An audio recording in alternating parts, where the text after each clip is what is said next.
हर हर महादेव, जय श्री राधे। दोस्तों, आज की इस वीडियो में हम बात करेंगे कि जो भी लोग प्रदोष का व्रत रखते हैं, ठीक है, तो उन्हें किन किन दो खास बातों का विशेष ध्यान रखना चाहिए। यदि आप ये इन दो बातों का विशेष ध्यान रखते हैं तो आपका ये व्रत करना सफल है। अन्यथा यदि आप ये व्रत रखते हैं, ये दो मेन बातें फॉलो नहीं करते, तो आपका व्रत रखना जो है वो इतना आपको फ़ायदा नहीं देगा।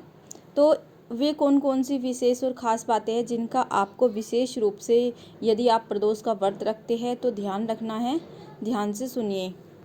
यदि आप प्रदोष का व्रत रखते हैं और इन दोनों बातों को फॉलो करते हैं, सबसे पहली बात ये है कि जब भी आप प्रदोष का व्रत रखें जिस दिन, तो उस दिन आपको सुबह ब्रह्म मुहूर्त में उठ जाना चाहिए। ब्रह्म मुहूर्त 4 बजे से 5:30 बजे के बीच में आपको उठ जाना चाहिए और जल्दी से जल्दी आपको स्नान करके भगवान का नाम जाप, भगवान महादेव के नाम का जाप करना चाहिए।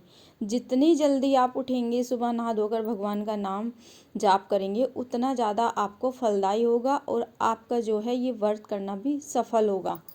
जो भी लोग प्रदोष व्रत के दिन लेट नहाते हैं लेकिन फिर भी वो व्रत रखते हैं, तो उन्हें जो है प्रदोष व्रत के फल इतना अच्छे से नहीं मिलता, ठीक है, जितना एक सुबह एक नियम के साथ प्रदोष का व्रत रखने से मिलता है। सुबह ही ब्रह्म मुहूर्त में उठकर आपको नहा धोकर साफ सुथरे स्वच्छ कपड़े पहनने चाहिए। हो सके तो आप श्वेत वस्त्र धारण कर सकते हैं, नहीं तो आप लाइट रंग के, जैसे हल्का क्रीम या हल्का येलो, इस तरह से सफ़ेद, इस तरह से आपको जो है वस्त्र धारण करनी है।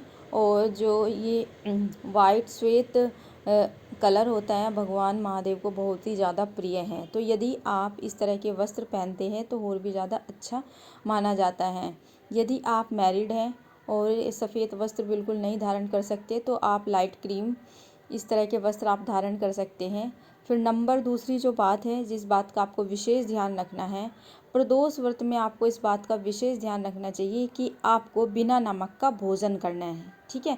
शाम के समय जब भी एक टाइम आप भोजन करते हैं तो आप वो बिना नमक का खाएं। यदि आप नमकीन खाते हैं इस व्रत में, तो वो जो व्रत है वो इतना फलदायी नहीं होगा जितना बिना नमक का रखने से होता है। तो एक दिन के लिए भगवान महादेव की भक्ति में लीन होने के लिए आपको एक दिन अपना टेस्ट छोड़ना पड़ेगा, यानी आपको नमक छोड़ना पड़ेगा। तो यदि आप चाहते हैं कि आपको जो भी आप चाहते हैं वो आपको जल्दी से जल्दी आपकी इच्छा पूरी हो, प्रदोष का व्रत कर रहे हैं, तो इन दो विशेष बातों का आपको ज़रूर ध्यान रखना चाहिए।